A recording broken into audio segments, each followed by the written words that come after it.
With Ohio State rolling on the field and in recruiting, and Penn State firing their coach, will that help the Buckeyes poach some of the Penn State recruits?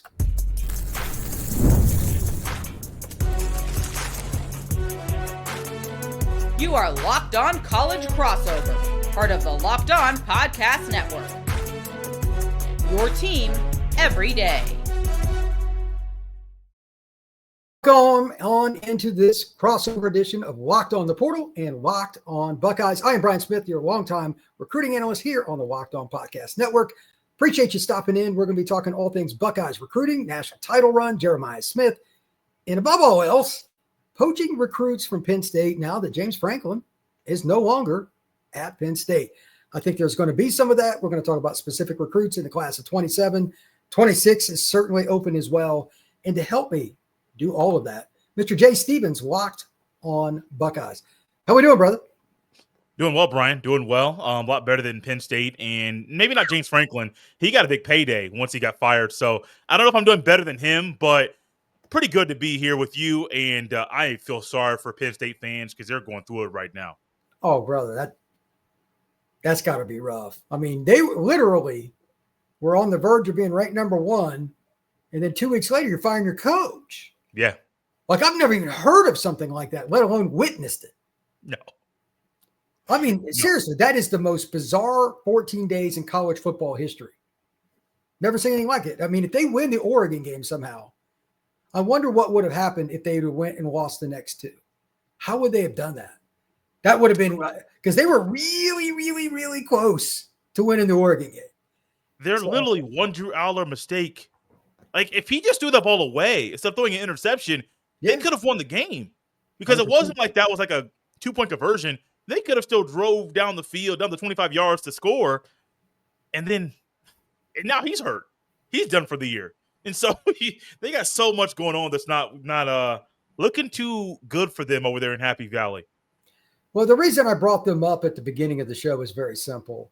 Recruiting is a dog-eat-dog world, and Ohio State and Penn State cross paths constantly. And two of the kids that I've been scouting, one I've seen live, Khalil Taylor, class of 27, he decommitted. He's a player that Ohio State's been recruiting. He's a fast receiver, national recruit. And his teammate, if I remember correctly, Keemon Spell, might be the best running back in the class of 27. He's a dog. Ohio State's recruiting both those kids, along with the rest of the free world. And just in general, I wanted to use them as an example. Do you think that Ohio State will target some of the Penn State kids, not just because they're good, they have good recruits, obviously, but because they want to knock that program out, at least short term? You're not going to do it forever, obviously. But do you think it would work that way? I kind of do. What's your take? I do too. I think it would work out well because Penn State's been that one school, Brian, as you know, that Ohio State plays very tough every year. And even going back to the one time James Franklin beat him, I think it was in 2016, that was still one of those very tough games. And then every game after that, outside of the COVID year, has been a battle, 4 quarters. And it comes down to the final minutes or final seconds from Joey Bosa pushing the tackle back into the quarterback to the Buckeyes needing a massive comeback in Stroud's final time playing in Happy Valley. That program has been a problem for Ohio State. They've been able to overcome those battles, but that's been the one thing that they've been able to really, really struggle with. Not really struggle with, but it's been tough for them. Then you figure out that they take your defensive coordinator, and now Jim Knowles wasn't invited to the national championship celebration. You and I talked about that. That was kind of weird. The whole situation was weird. And then now James Franklin's gone. Of course you want to get those guys. Aside from the previous things I just mentioned with the history, Penn State always has really good players. And some of those guys are from Ohio. Think about, I think Drew Aller's an Ohio kid. There were other quarterbacks that were Ohio kids. Sean Clifford being one of them. Now, Sean Clifford is not a great quarterback, but he still may have been a guy that maybe Ohio State wanted at the time. Of course you want those guys. If there's a kid specifically in the state of Ohio that was being looked at and recruited or maybe committed to Penn State, you want to go after that kid harder. Because if you lock down this state, you got to go other ways. You still got to go to Florida and Alabama and Louisiana to get great guys. But if you lock down this state, there's a good chance Ryan Day can contain and maintain what Ohio State currently has to keep them not just at the top of the Big Ten, but at the top of the country. Well, that's very true. And just as an example, there's the freshman kid, Chaz Coleman. He's an Ohio kid that was under the radar. Ohio State didn't really go after. I wouldn't be surprised if he ends up at Ohio State via the portal. That's just another example. That's not recruiting. But Ohio kids are always going to have Ohio State on their mind, even if they grew up not liking Ohio State. It's still home. So I get that. My bigger take is with Penn State in the circumstance that they're in, and it's bad, I have no idea who they're going to hire and how quickly. If Ohio State goes this route, and again, I'm not speaking for Ryan Day, obviously, they could probably get 3 or 4 of the kids that were committed to Penn State in the 26 or 27 classes and sign with the Buckeyes. So A, you take away from your rival. B, as you noted, rightfully so, these aren't just chumps. Penn State, one thing that Franklin did, he was a heck of a recruiter. Yes. He was a very good evaluator. They were great in the trenches, all that stuff. I mean, I think it's part of the culture of the Big Ten. You know, like obviously Bo and Woody had their own unique feud, but they were friends, which is ironic. The point is still the same. If you can get one more recruit away from your rival, they can't hurt you. Penn State is in that boat with Michigan. I know they're never going to be on the Michigan level, but it's close. So I think that's interesting. To that point, speaking of Ohio State's class, are you comfy with where they are, or do you think there are certain things they need to add? Like, where do you feel Ohio State stands with the class of 26? I think it's pretty solid. My original thought for now, and if I was projecting back in the summer to now, I thought the Buckeyes would have 25 or 26 kids, guys committed right now. A couple of them decommitted or flipped, one flipped in July, another one in August. So the Ohio State currently has 21 guys verbally committed. Just got a flip of an in-state offensive lineman, Landry Breed. He was formerly committed to NC State. He's now a Buckeye.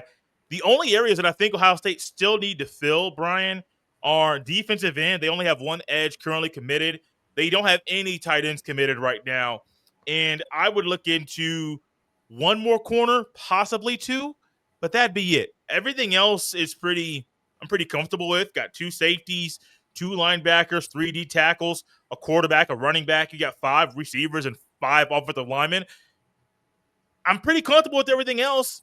Another tight end, another edge, another corner. I think they'll be fine.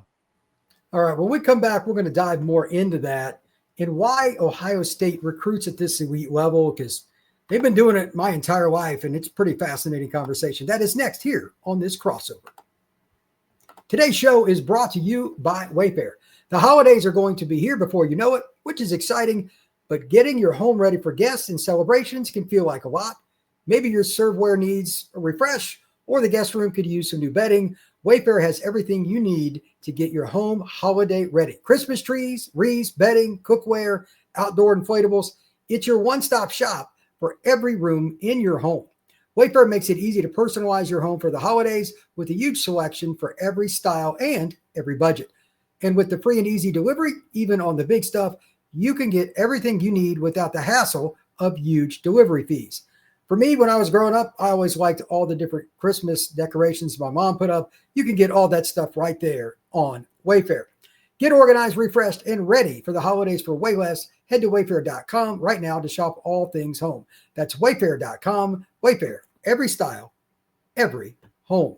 We are also brought to you by our friends over at FanDuel.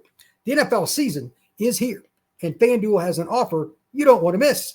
Right now, new customers can bet just $5 and get $300 in bonus bets if you win. That's right. Pick a bet, put down $5, and if it hits, you'll unlock $300 in bonus bets to use across the app. Super Bowl winner, league MVP, rushing champion, or just the over-under on a game coming up this weekend, FanDuel has you covered. See what you need to be doing right now. It's heading over to FanDuel. Download the FanDuel app on FanDuel.com and get started today. Thank you once again for making this crossover Locked On Buckeyes and Locked On the Portal a part of your day each and every day here on the Locked On Podcast Network. I'm Brian Smith, joined by Jay Stevens of Locked On Buckeyes. Let's continue the conversation with Ohio State's recruiting. They're a consistent machine. I'm just curious about this. What is the buzz around Ryan Day as a recruiter? I've heard good things, but you follow the program on a day-to-day basis. What is the vibe around him as a recruiting guy?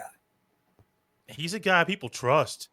He's not coming in trying to just give you a lie and say things that are trying to make you feel good. Ryan Day does a really good job of showing up to a recruit and having his assistant coaches watch film on the player, tell the player where he currently is, but they do a great job of projecting what a player will be once he's at Ohio State. And so they are getting that not only on when the guy's there in the coach's office or in somebody's home, they're also talking to guys that are currently on the team and saying, oh, no, that's the same thing that happened to me.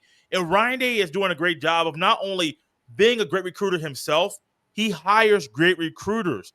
James Laurinaitis was a guy that was a GA at Notre Dame and a GA at Ohio State. All of a sudden, in a couple of years, he's now the full-time linebackers coach, and he's getting a guy like Peyton Pierce, who was a guy that was looking at going from Texas to Notre Dame. Peyton Pierce is now at Ohio State because James Laurinaitis pounded the table to get him. A lot of head coaches can recruit, but they can't identify coaches that can go on their assistant coaching staff that can also recruit. And so Ryan Day is doing a great job. And I think with the Matt Patricia hire, and I'm not trying to knock Jim Knowles right now, but Matt Patricia's come in and been great for this defense. And these guys, Caleb Downs, Sonny Styles, even Edric Houston, are smiling and they're excited and they're happy. And it seems like Patricia's personality is going to be great for young guys coming in that are trying to figure out what this defense is like. Why are they looking so good on Saturdays? Why is their picture one thing pre-snap to another post-snap? And Matt Patricia is being very personable and being someone that recruits can look at the older guys and say, what makes him so special? And they can tell him. And, well, that goes back to Ryan Day. Because Ryan Day got a guy off the couch to now come to Columbus, Ohio, and be a great defensive coordinator and literally upgrade over Knowles, who did a pretty good job during his 3 years in Columbus. So I think it's not just Ryan Day being a great recruiter himself. He knows how to identify coaches that can also be great recruiters. That's the best way to put it right there. You're only as good as your staff, not just on game day, not just on the practice field, spring practice, or any of that, not meetings. You got to have guys that will recruit. And if you can't identify people that will go out and recruit, and Ohio State does a national recruiting scope, Pierce, as you mentioned, he's from the Dallas area, you're not going to win, not at the level the Ohio State fan base expects. So I think that's a big part of it. But I've heard he does a good job with recruiting. And I know just from back when Jeremiah was recruited, he was a part of the reason he picked Ohio State. He liked the offense, he liked Ryan, et cetera. So I think that's a very, very important point. Who would you say is the most important assistant right now on the staff overall as a recruiter? Is it Laurinaitis? Is it somebody else? Who's the best recruiter on the staff? Man, that's tough. I mean, you got Larry Johnson, who's been there for a long time. He's, I think, the only guy still here from when Urban was the head coach. Think about how wild that is. Yeah. There was some carryover. Kevin Wilson stayed, and some other guys stayed. But Larry Johnson's still there, even amid some of the retirement rumors and things like that. Larry Johnson is still coaching. I think he's lost some weight. He looks happier than he's been in a few years. Larry Johnson's, I don't know if I could pick just one. Hartline's easy as far as like being one of those guys. But I don't know, Brian, how he's going to be. And we know he can recruit receivers. Will that translate to guys on the entire offense, from O-linemen to quarterbacks, to because those are different personalities. A lot of guys, he knows how to recruit South Florida in those receivers. Jeremiah Smith being one of them. Can he recruit the guys in the Midwest that are offensive linemen that literally want to stay home and stay close to mom and get mom's food on the weekends? I don't know. That's to be determined. But probably Laurinaitis is one of them. Larry Johnson is one of them. Hartline's been one of them. Hartline's the longevity, so I think he's the best right now, only because LJ's kind of dropped off with getting some of the high-end edge rushers that he used to get. Yeah, I think that there's a lot of talk about the receivers because it's the sexy position to discuss. And, you know, Carnell Tate and all the different guys that they've gotten, like they get a top 5 receiver in every class, pretty much, sometimes more than one, like the current class. So that's probably true. As far as the recruiting goes, the Ohio State fan base, I remember earlier this year we talked about this. They had a top 10 class, and they were still complaining. So Ohio State fans, I've said it a million times, I'll say it again right now, they're the most annoying fan base in the country when it comes to realistic expectations. They don't think they should ever be scored on. Like it's not very realistic. But do you think that they're happy overall with the roster? Is there any complaints? Like, because I mean, right now there's no doubt Ohio State's the best team the way they're playing. Is there anything they're complaining about with regards to the roster and how they've built it? Not really. No, it's a little surprising, honestly, that with the way the team is currently going, there was some question at offensive line before last year, that does it. It's not a question anymore. There were some question with the secondary, not so much with Downs and others, but like, how would you replace certain guys? There's no questions. The only thing is something you and I talked about before. It's Igmanosin's penalties. That's a topic of conversation right now. The run game. How can you get the run game to be up to Ohio State standard? But with the roster, there's no really issue with the roster. It's how the coaches utilize the roster and how some of the offensive play calling doesn't really fit the way that Ohio State can be the most successful. But the roster itself, there really aren't any issues with it right now, and fans don't really complain about it. Well, I mean, being number one helps. It does. It helps. Who would you say is the most likely difficult game left before they play Michigan and Ann Arbor? Ooh. Probably. I'm going to say something here, and I know it's probably going to sound crazy. It's probably still Penn State. It's probably. You don't know how Penn State's going to play, is the thing. No. I wouldn't bet on that game. I'm not a bettor, but I wouldn't touch that game. Before the year, probably like if the Penn State stuff was going on right now in the offseason, I probably would have said Wisconsin. But Wisconsin's a mess right now. It's a mess. They may not win another game. That. They're horrible. They may not win another game. No, Fickle's gone, man. Fickle's gone at the end of the year, maybe before. But it's probably still Penn State. Even without Drew Aller, that's a pride element that team has. And those players still want to beat Ohio State. They also have Jim Knowles. And I don't think that storyline is going anywhere. It's only going to intensify heading into that game where Knowles wants to knock off his old team. Patricia wants to show that he is the right man for the job. And so that storyline in and of itself is probably big enough to make that game still the toughest. I think Ohio State has UCLA left and Purdue left, and I think Rutgers. Like, those teams don't scare me. Penn State doesn't scare me.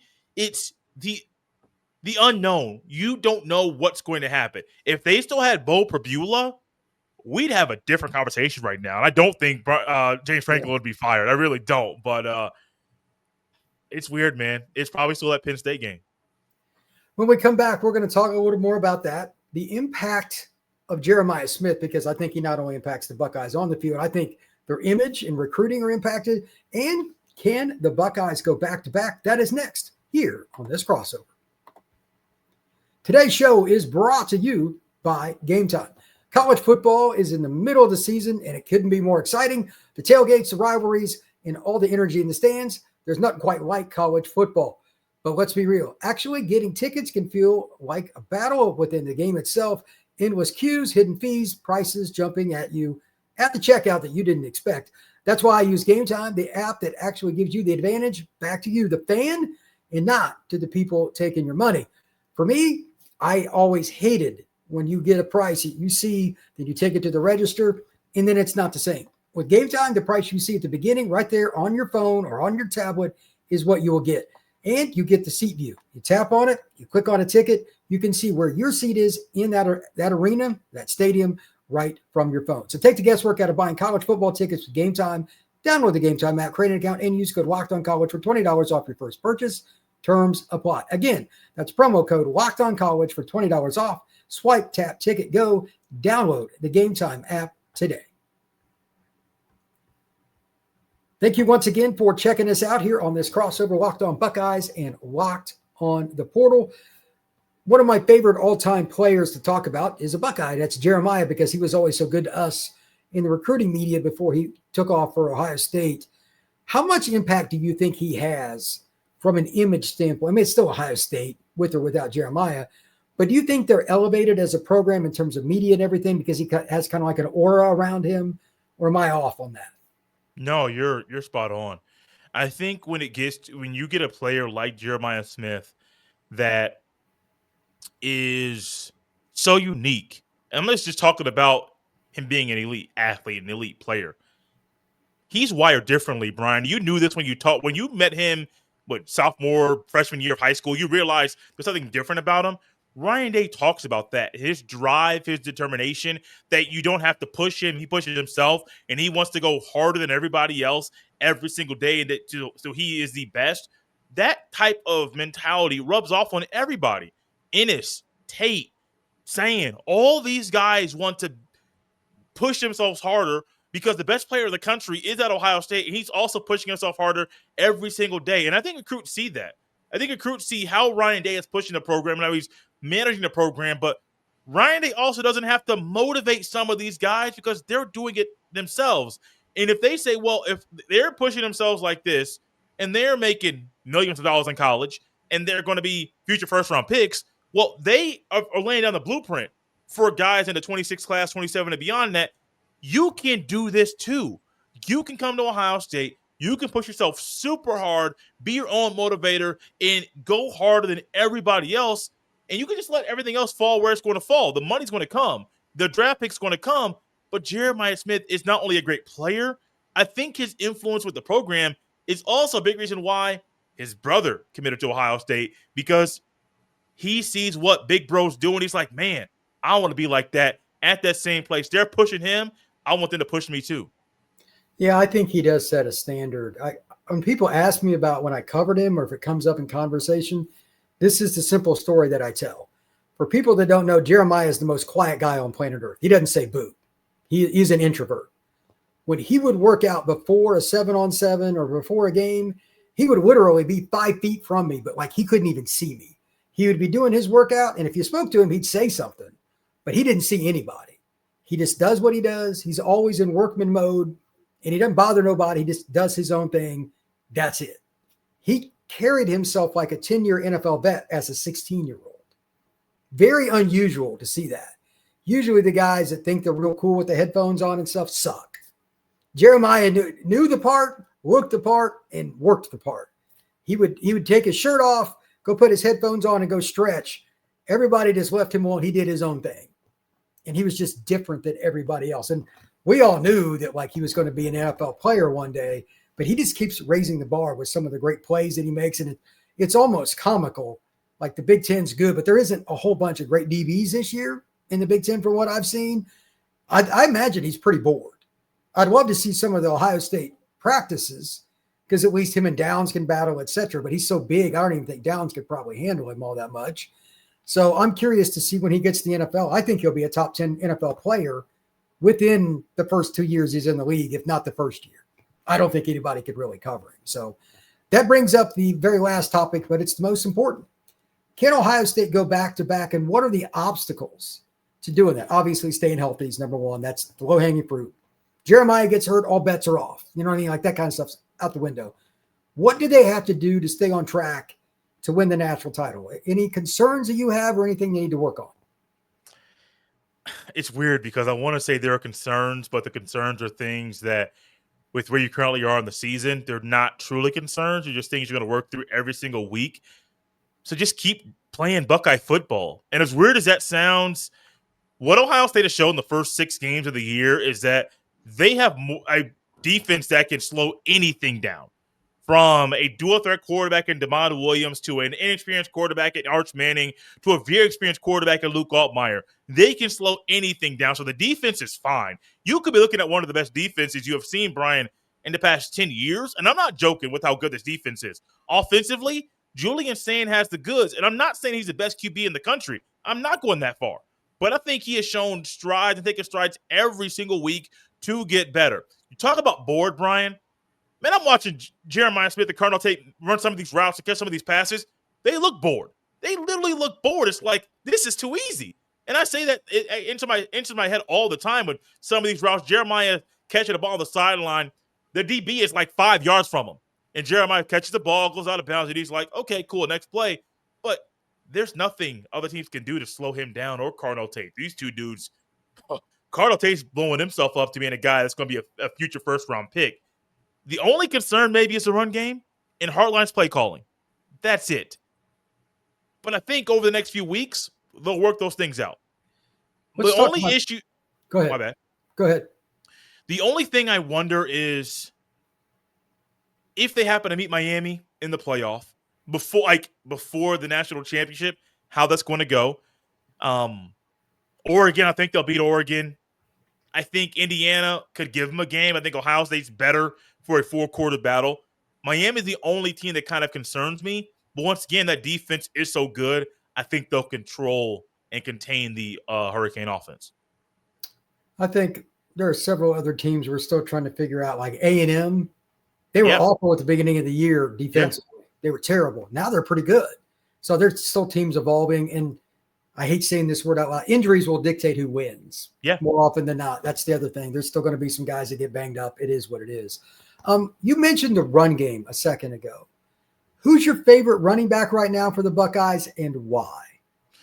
Oh, it's easily Bo Jackson, man. He's a guy that should be the lead back. If he gets 15 carries, the next guy should have 5 or 6. I mean, he is that kind of guy that routinely makes a 2-yard gain, turns it into an 8-yard gain, turns a 3-yard gain into a 12-yard gain over and over and over. His ability as a true freshman running back to be able to get skinny through the hole and to read his blockers and to figure out a way to get to the second level very, very quickly while being patient, he is showing things that some 3- and 4-year college football running backs can't do.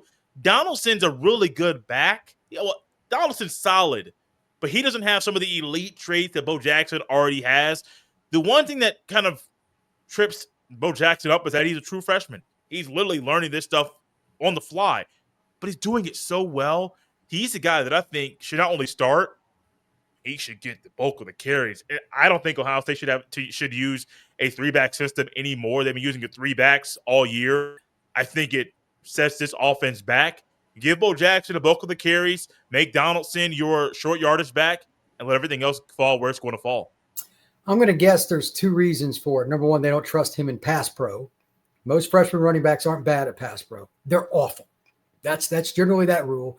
And then secondarily, I just talked about it a minute ago, injuries. It's a long season, brother. And running backs take a pounding. I bet you by the playoff, if he continues on this pace, maybe the Michigan game, he gets 18 carries. Who knows? Anything's possible. But he's got to earn it because they have to be able to trust him in pass pro, because if he misses a block and Julian Sayin gets his ankle sprained, you know what I mean? There goes a big problem right there in front of you. So that'll be interesting, because I watched the other day and I watched him make a cut in the hole. There wasn't much room. He only got like 2 or 3 yards on the carry, but he shouldn't have got any.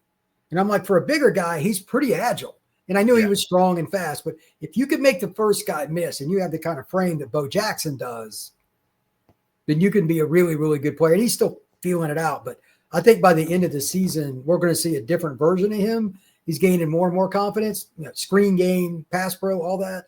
He could be the reason they get to the national title game. Who knows? Because definitely not worried about the Ohio State defense or the passing attack. Running game is the only thing that's really in question, but it's working itself out, as you said. Jay, tell everybody where they can find your work, my friend. Locked on Buckeyes is coming at you every day of the week on YouTube and Apple and Spotify and wherever you get your fine podcasts. We also do live shows reacting to every Ohio State football game that's immediately after the game. Go to Locked on Buckeyes on YouTube and get our instant thoughts after every Ohio State game. Absolutely. You can find the Portal Podcast wherever you get your pods, Apple, Spotify, Podbean, and of course on YouTube. We will see you again soon.